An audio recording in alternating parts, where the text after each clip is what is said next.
So, my name is Bonnie Venning, and I'm the Year 11 Learning Coordinator at Heston School. And I would like to just share some of my thoughts and ideas with you about the Year 11 recovery curriculum. And I'll do that in two parts. First of all, talking about planning for the return to school, and then making the most of the rest of Year 11. So first of all, just the importance of planning. And I know that I certainly have a tendency, and I know that this has been shared by some of my colleagues, to want to get straight on with it and get going as soon as we're back in school because there's so much catching up to do. But I also know that I am better off holding back on that temptation and taking some proper time to evaluate the current situation and plan carefully based on what I see when I return to the classroom. I was interested earlier this week to see an article in the Times about how GCSE students are hit hard by anxiety during lockdown, which, as we know, isn't surprising with all the normal lockdown stresses, as well as anxiety about what will happen with their assessments, what that means for their sixth form options, and and how all of that will affect their futures. So I think that it's really important with our year 11s to make sure that we celebrate with them and recognise the positives that have come out of lockdown, because in amongst all the gaps and the difficulties, there have been some positives. And I really feel that the year 11s this year are far more motivated, disciplined, and organised on the whole. They're resourceful. They are by and large taking responsibility for their progress, developing some fantastic communication and IT skills beyond the very informal social media that they're used to using. So lots of positives that I think it's really helpful to reinforce with them. Of course, there are also lots of gaps which fall into, I think, these three key areas that I'd like to talk about individually.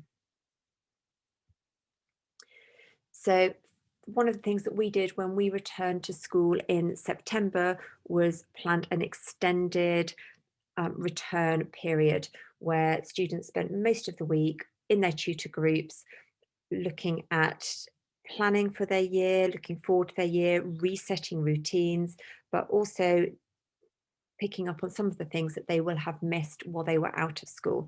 And importantly, those would include study skills, how to make the most of every lesson, what's expected of them in lessons, how they can work really effectively, and revision strategies. They missed their year 10 mocks and didn't have the kind of input to revision and the practice of that that a normal year group would have had.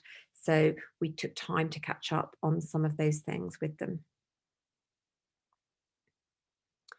Of course, there are some students who haven't had so many of the positives of lockdown and have really disengaged completely from remote learning. And some of those students have totally disengaged from learning, whereas others will have selectively disengaged.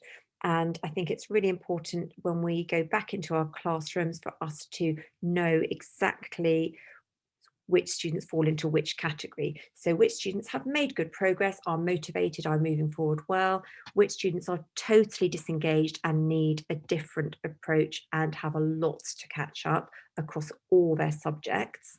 So they will not be able to dedicate their whole lives to catching up on our subject because they are equally behind on everything. And which students are selective disengagers who have decided that they're just not going to do this subject because they don't see it as being that important to their future, or just because they don't like it so much. It's also useful, I think, for us to recognise barriers that will persist with some students. So some students will have mental health issues, have been affected by bereavements, and of course, we need to recognise the difficulties that those students will continue to face and the extra support and encouragement that they will require. One of the ways that we have used last lockdown to help to motivate our students was progress trackers. So we made week by week plans for the learning that our disengaged students had missed. So rather than it seeming a completely insurmountable task to catch up on the lost work, they had a week by week plan, and they knew if they just did what their teachers asked them to do, every week they would move through and catch up, and that helped their anxiety levels and helped them feel confident and motivated to do the work that was required to catch up.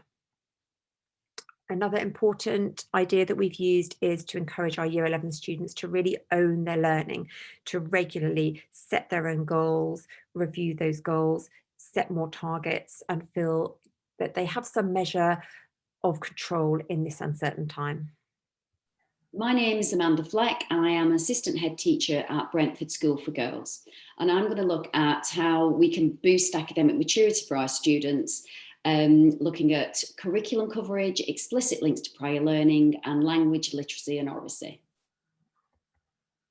First of all, I'd like to look at the curriculum coverage. As we can see here from this image, all of our curriculum subjects, all of our subject areas have a huge subject domain, and we dip into them, and especially at A level, we can see that we've got quite a small specification as part of our subject domain, and even smaller part of that is examined. And what we do well is we cover a lot of that subject domain, and usually in lessons where we've got our students in front of us, we will dip into it and we will look at knowledge from wider areas. I'm going to look at now what that knowledge from wider areas means. So this is what we call core versus hinterland knowledge. Now, the core knowledge, I think, has been done really, really well with online learning, and we look at what we need to do to cover the specification, and some learning obviously has been lost depending on whether you've done synchronous or asynchronous learning, how well students have engaged. Some of you may have, like we have, shortened your lessons slightly and maybe don't do as much independent work or homework. But I think we've really managed well, as we certainly have at our school, to cover the core knowledge, what students need to know as part of your specification. But this, so to support literacy, we have more knowledge, which we supplement with this hinterland knowledge, putting it into context. Anecdotes about sort of different areas of the topic. For example, talking about, the example here is Archimedes in the bath, or talking about things, if you're doing, I don't know, sociology, talking about a sociologist and some of their other work that isn't directly on the subject. It all helps to build and support literacy, because the more knowledge you have, the easier it is to write about things. So why is knowledge important? Knowledge helps us. This hinterland knowledge will help us comprehend complex texts. Students need to actively engage with what they're reading and to use their existing subject knowledge to make meaning of it. If you can read quite well, you can decode, you can understand what you're, well, you can actually know what you're reading, understand the words, but it doesn't mean to say that you can comprehend it well. So that extra knowledge, all of that hinterland knowledge, helps support that. So reading academic text is difficult. It depends what you are reading, but in my subject, for example, in science, we have lots of polysyllabic words which actually increase the reading age and make it difficult. But what I wanted to draw on here was that about reading age of students. So if we've got a text that is a reading age of 16, what it actually means is that an average 16-year-old would only score 50% on a test of comprehension of what a question is asking. So if you have a student with a reading age of 16, they will be able to read the text, they will be able to decode it, they will be able to tell you what it says, but for comprehension, it means that only 50% of it they will comprehend. So what we need to do is we need to explicitly support our students with reading academic text, model how to do it, talk through with them, read with them, explain the challenges that they have, and then support them when we go through different questions. So this, for example, is an A-level biology text. It's from my year 13. It's about respiration. It is incredibly challenging to read. Without the support of a teacher, it's difficult. So we need to make sure that we have this on hand to be able to help students decode it. We've talked about reading age. And this reading age, if you look at the next slide, this reading age is 18 plus. So we've already mentioned that the student with a reading age of 18, and I don't know about you, but many of my students, when I look at their reading age in sixth form, they are operating below 16-year-old. So they would be able to comprehend less than sort of 50% of what they are reading. And these are what we need to prepare students for. We need to explicitly say to them, this is difficult to read. We're going to have to work on how to understand it. So what strategies can we use? I think it's really important to reinforce key terminology. I've got examples here from science, geography, and sociology. We obviously give glossaries, but we need to use them. We can't just give them and expect students to be able to learn them. Lots of low stakes testing, bingo games, crosswords, linking key vocabulary, basing it on the wider reading, and continually going back and going over key terminology. So opportunities for group discussions. During lockdown learning, online learning, whatever you want to call it, my students have engaged. However, it's very, very difficult on an online platform, regardless of what platform you're using, to get meaningful discussions. We've used breakout rooms, which help, but it's very different than being able to observe everybody having group discussions.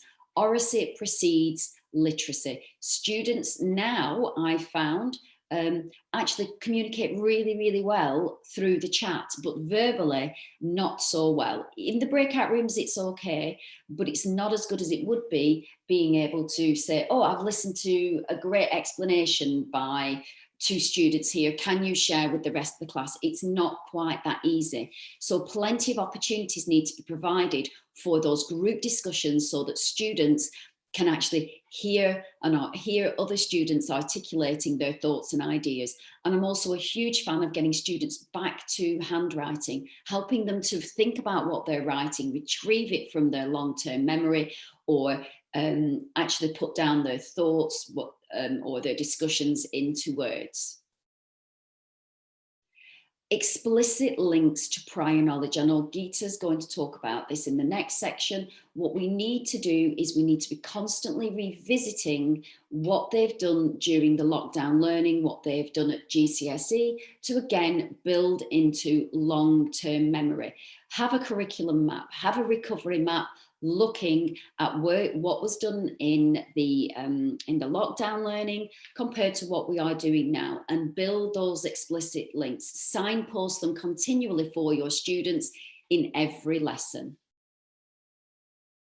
This is what our school's doing in A-level humanities, very much about all of those things that I've been talking about. Articles for wider reading, for that hinterland knowledge. Reading textbooks by looking at the words, by highlighting, by referring to glossaries. Regular class discussions, vocalize opinions with helping with those oracy skills. So in history, they have weekly tests that go back to interleave the work that they've done in year 12 and to sort of reinforce the knowledge and actually go back through the Key Stage 4 lessons again, because I think what we forget sometimes is we've covered, this is GCSE work, we've covered it at GCSE. I make those links explicit. This is what you know from GCSE. We are going to build upon it. We built upon it in year 12, now in year 13. We're going to draw on that again. And lots of consolidation. Go back, make time regularly within your cycle of lessons for consolidation, whether that's creating consolidation notes, whether that's going through exam questions, whether it's looking at more fun activities like bingo, articulate, look at the concepts, and build that in to your curriculum plan. Thank you, Amanda. My name's Geeta and I'm the head of sixth form at Brentford.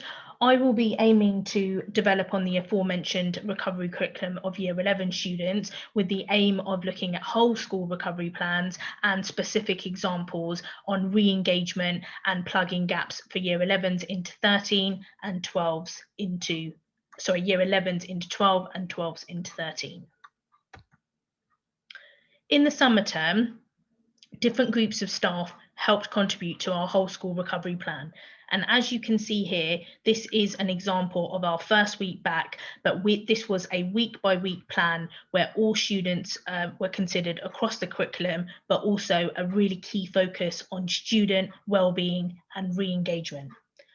With the second lockdown, we find ourselves in a very similar position where we will be exploring a whole school recovery curriculum, but as mentioned earlier, we will also need to incorporate a really thorough plan on keeping year 11s and 13s motivated, looking at how to prepare them for summer assessments, and also looking at continuing to re-engage those disaffected students and challenging those that aim to do really well with our A grades and A stars and B grades.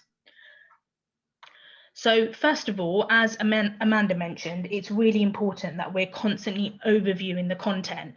But in doing this, at the beginning, we should really try to initiate as many bonds as we can between the groups.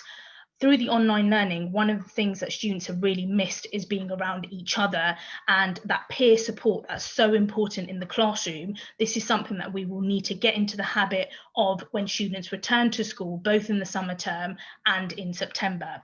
And those good habits and routines right from the start are really important. At the start of year 12, they need to know the expectations at Key Stage 5, and this will really help them to overcome that lack of preparation that they had for public examinations. So where possible, as part of your long-term planning, try and embed exam questions as part of that.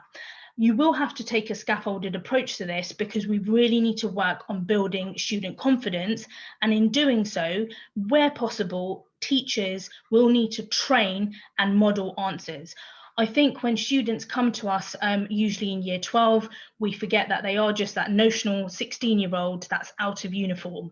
And where we can, we need to do as much planning and training to get them where they need to be for what's required at Key Stage 5, whether that's going over material from year 11 that they still need now in their subject, but also consolidating and retrieving those key concepts and words and using them time and time again.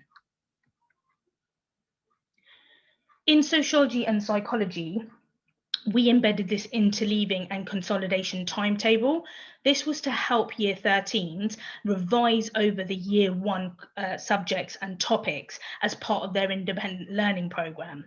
Teachers use this to assess how students were doing in starter activities. So those low stake tests at the beginning, as part of the timetable, they would look at the learning they've done in class, they would go away and learn it again and consolidate, and then they knew this would be followed up by a low stake test to indicate students' knowledge and understanding. It would then be a teacher's role to plug some of those gaps, and we could do that through looking at exam questions together and breaking down how to approach that question. In psychology, they have lots of access to ExamPro, so the use of PLCs can be really, really effective in this instance. The teacher can look at the areas that are like red for students and review those, where they can then look at an exam question, answer that, and then a week later the mark schemes can be released for students and they can self-assess. A few days after the marking of this and the self-assessment, the students can reflect on the strengths and then the areas for development. And then the objective is for the teacher to have this bespoke recovery curriculum based on the needs of the class, because the needs of every class will be very different. So using those PLCs and identifying the areas in order to do that. And we know that the transition from GCSE to A-level tends to come with lots of bridging work. And I think this year that will be really important. It allows students to come into year 12 feeling, a little bit more enthused, feeling they have some foundation, because they will lack some confidence. And so really trying to think what you can do for your bridging work from year 11 to year 12 and how that can really set them up for when they enter our classrooms.